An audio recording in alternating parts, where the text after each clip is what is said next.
Hello students, and welcome to School on Air. School on Air has been packaged again for your success. I want to start by thanking the Governor, His Excellency, Engineer Seyi Makinde, for his initiative that brought this together.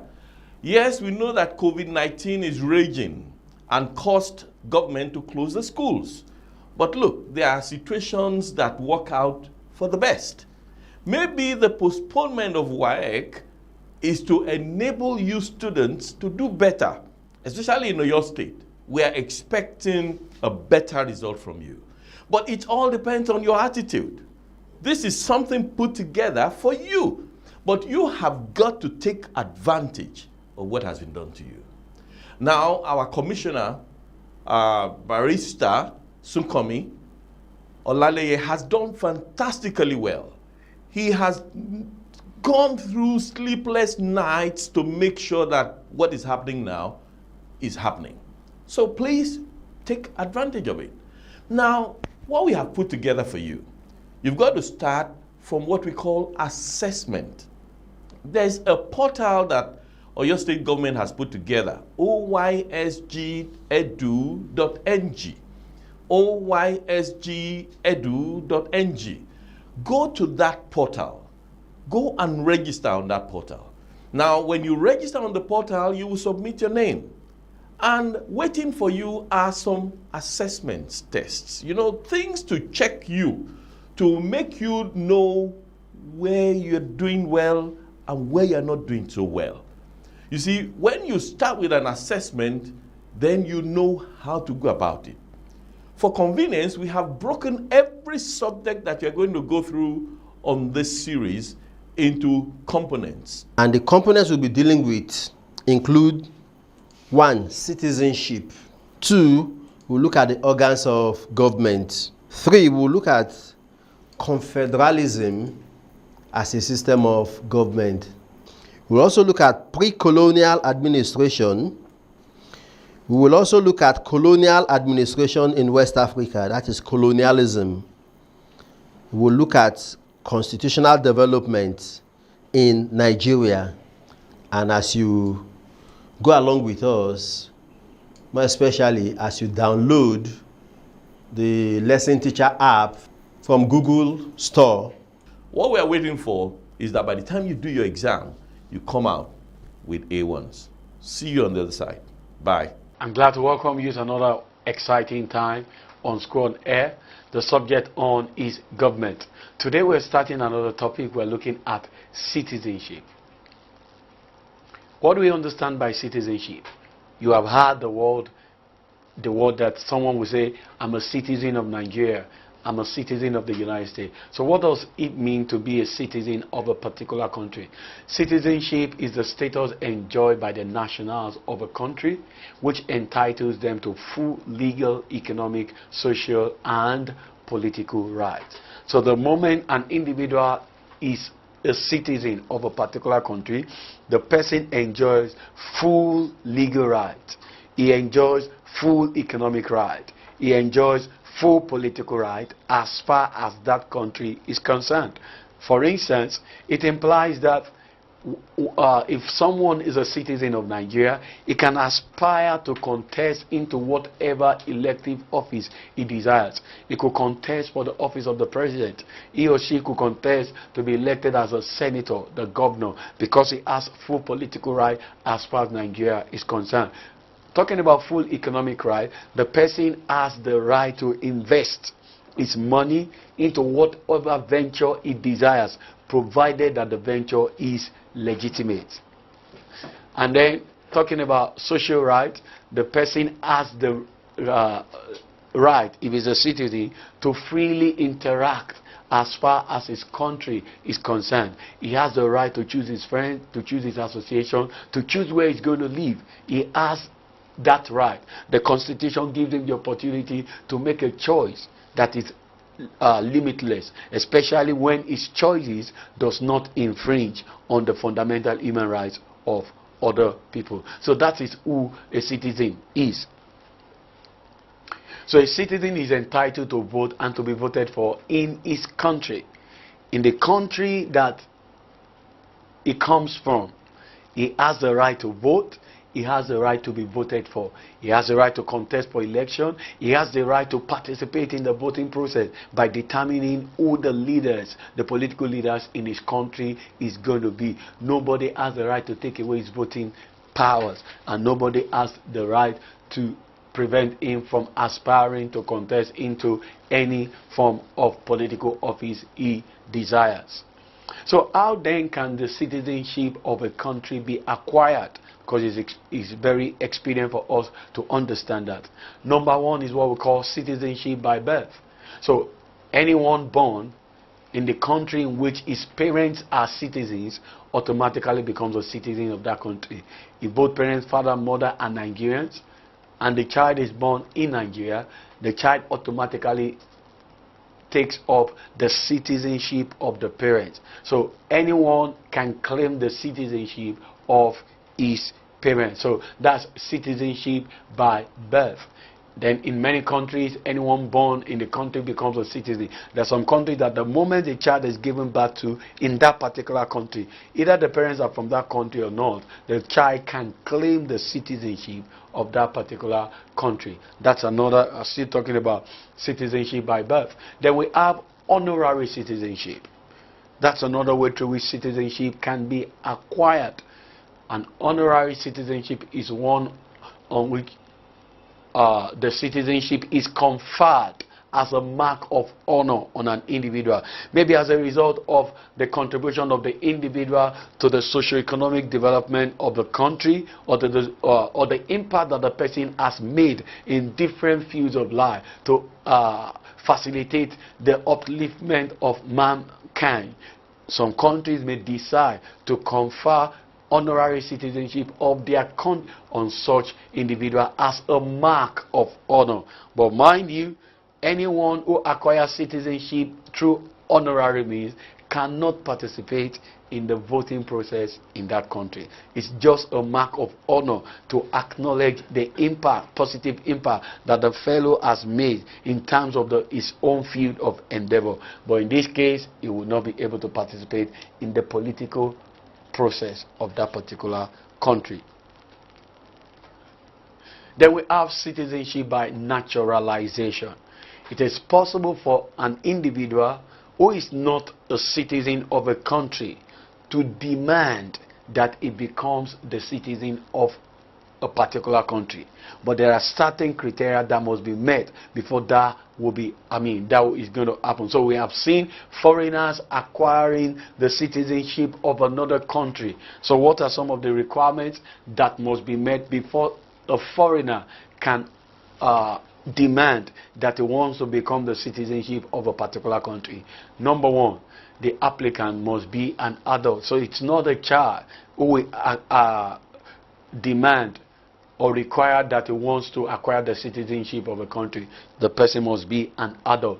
Number two, the applicant must be of good behavior. He must have resided in that country for a long period of time, and he must be of good behavior, a person of impeccable character, that people that he has interacted with, either in career, in the locality where he lives, they will be able to speak on his behalf that this man is a good man. So if an individual does not have good behavior, it will be very, very difficult, maybe in case there is a threat to their life. The right not to be held in slavery or servitude. Every individual has the right to live his life in whichever way he considers best for him, provided the manner in which he or she lives his life does not constitute an infringement to the fundamental human rights of others. So people have the right. For instance, the children shouldn't be kept under what we call child labor. So slavery has been abolished. Nobody should be put under the bondage of slavery or servitude. That's one of the rights that the citizen of a country enjoy. Then the right not to be subjected to torture or cruel or inhuman, degrading treatment or punishment. People should not be tortured. They should not be kept in custody for no justifiable reason. They should not be molested. That's one of the rights that an individual has. They should not be subjected to dehumanizing treatment for whatever reason. But you can be sure that especially when we have military government in power, some of these things are what they do with impunity. They torture people, they kill people, put them under degrading treatment, punish them, put them in prison for no justifiable reason. But this not ought to be, because the United Nations Universal Declaration on Human Rights recognizes that these are the rights that the citizens should enjoy. Then we have right to equality before the law. As far as the rule of law is concerned, the rule of law itself takes up that name because it sees all the citizens as equal. The moment there is no equality before the law, then the rule of law does not exist. So one of the rights that citizens enjoy is that irrespective of their religious background, irrespective of their economic status, irrespective of their educational status, irrespective of their sex, whoever they may be, they are expected to be treated before the law as other citizens of the country should be. That is, in case they are appearing in court because of their deplorable economic condition, the judge should not conclude the case because of the way they look. The judge is expected to look critically at the case brought before him and not the person. Even if someone has a pedigree of committing crime all the time, if it's brought before the court of law, the judge should not use the pedigree to judge him. The judge should use the validity of that particular case to determine if the person is guilty or not. And this is one of the most critical things that have made the developed countries to be ahead of the developing countries. You cannot violate people's rights and go scot-free. If you do that, the hand of the law will catch up with you. But in most developing countries, we find out that people violate fundamental human rights of others and nothing will come out of it. The right not to be subjected to arbitrary arrest, detention, or exile. A citizen of a country has the right to reside in his country. He has the right to stay wherever he desires. He has the right to freely move around without the fear of being arrested. In some countries or under particular administration, when you make some comment, you pass some comment about the government, you are not sure that you are going to sleep at home that particular day, because the government can send its men after the fellow and he gets arrested for no justifiable reason. People have been locked up in detention because they commented about the way the government is handling the affairs of the country. This need not be, because one of the fundamental rights is that people have the right to freely express themselves as far as the way or the manner in which the country is being administered. The right to be presumed innocent until proved guilty before the law in a public trial. This also implies that when somebody is presented in the court of law for whatever reason, he should be presumed innocent until the evidences of the case brought against him can prove that he has actually done wrong. That is, we expect that judges should not adjudicate over cases based on sentiment. It should be on the validity of the case that is presented. Then we have right to freedom of movement and residence. That is, people should be able to freely move around wherever they desire, at whatever time they desire, irrespective of the type of government that is in place. And then they should be able to make a choice in terms of where they desire to live, provided they can afford it. But we have seen cases, however, when this may be violated. Then right to a nationality. No one shall be arbitrarily deprived of his nationality or denied the right to change his nationality, implying that if anybody desires to change his nationality, he wants to naturalize and pick up the citizenship of another country, he has the right.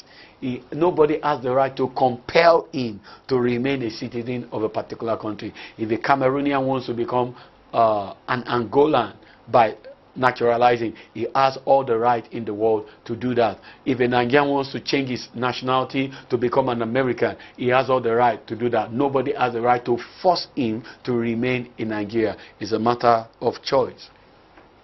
The right to seek and enjoy in other countries, to seek asylum from prosecution. Maybe there is turbulence in the person's homeland, he has the right to flee, to run away, and then he can seek asylum in any country that is willing to take him. The right to own property alone, as well as in association with others, that's another right. People have the right to own property if they can afford it. They can buy whatever property, houses, land, or whatever, anywhere they desire, provided they have the money to buy. Then they have the right to associate with other people that they feel they have something in common, provided that that association is not going to constitute a threat to the territorial integrity and sovereignty of the country, and it will not constitute a threat to the fundamental human rights of others. So once those are removed, people have the right to associate with whosoever they desire.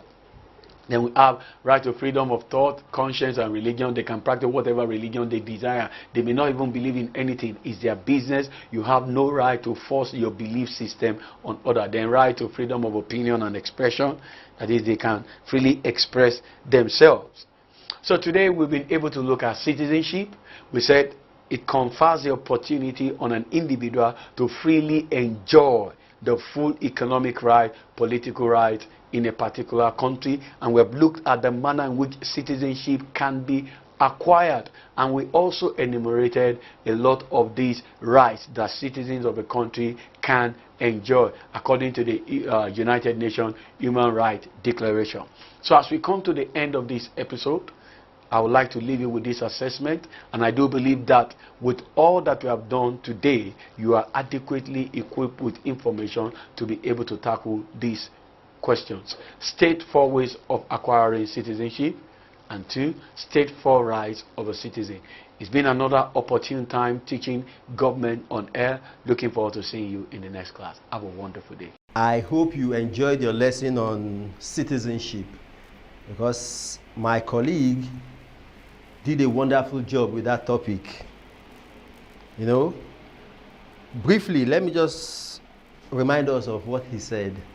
He told us that a citizen is a person who enjoys political, legal, and civil rights in a state. Now, we should also know that a citizen can also be seen as a person who is a legal member of a state. That means he is a legitimate member of a state. He enjoys full political, civil, and economic right in the state, and he is ready to surrender his life in the defense of his country if the need arises. He owes loyalty and allegiance to his state. That person is a citizen. Now, he also told us about the types of citizenship. Citizenship by birth, that's citizenship by naturalization, citizenship by registration, and all the others. Now, he told us citizenship by birth is a situation where a child is born by parents who are citizens of a state. Automatically, that child or the person automatically becomes a citizen of that state. Citizenship by naturalization is when an alien, a non-citizen, resides in a state for a stipulated number of years as prescribed by that state. Then he can apply, and if he's granted, he becomes a citizen. The citizenship by registration is when a citizen gets married to a non-citizen. Now, the non-citizen can be registered as a citizen of the state of her spouse. We also have citizenship by descent. This is where people could claim citizenship of a country by virtue of the fact that their grandparents are citizens of that country. There is something that sometimes students will want to point at. That's what they call citizenship by annexation. That's a situation we saw before now, where states will go to war and conquer or annex another state. If state A and state B go to war and state A defeats state B, it annexes State B, and automatically all the people in State B will become the citizens of State A. But these days, such kind of annexation is not happening again, so we don't have such kind of citizenship anymore. We also have what we call citizenship, honorary citizenship. That is where influential persons are granted the citizenship of another country by virtue of the good work they perform in the country that is granting them the citizenship. We also looked at the rights of the citizen, and he told us about the right to life, the right to dignity of human person, and all the other fundamental rights. These are the rights of a citizen. Okay, we have some package questions for you to review. You pick your YX series. You go to year 2018, questions 3A and 3B. You see a question there on citizenship. If you also pick year 2017, questions 2A and 2B. You also get questions there on citizenship. We have these other questions we've added. We have to discuss how a naturalized citizen can forfeit his citizenship. The second question is to highlight 5 ways of safeguarding the rights of a citizen. And the third question is to explain 6 differences between a citizen and a non-citizen. And the last question is to discuss 6 duties and obligations of a citizen. I trust that if you attempt these questions, look at them very well, and when you are done with answering these questions, there is no question they will bring in an examination on citizenship that you will not be able to tackle. Thank you, and bye-bye.